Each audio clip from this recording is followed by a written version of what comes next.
Hello' বন্ধু, current আছামলৈ স্বাগতম। আজি আপোনালোকক দেখুৱাবলৈ লৈছোঁ, এয়া এখন বিদ্যালয় হয়। এই বিদ্যালয়খনত প্ৰত্যেকটো ল'ৰাৰ জন্মদিনত একোটাকৈ সাঁচি পুলি ৰোপণ কৰা হয়।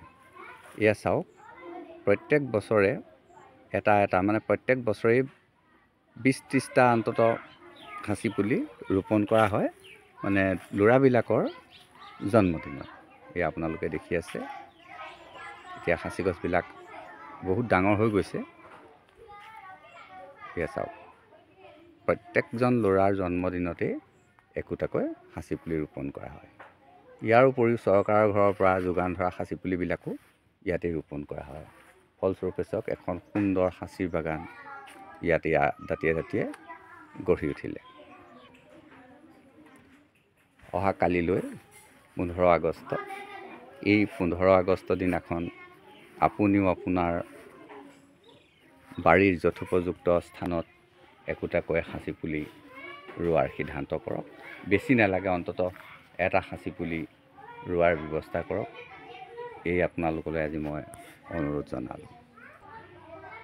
এয়া চাওক, বহুত দূৰলৈকে মই দেখাই আছোঁ, এইবিলাক গোটেইবিলাক সাঁচি গছেই হয়।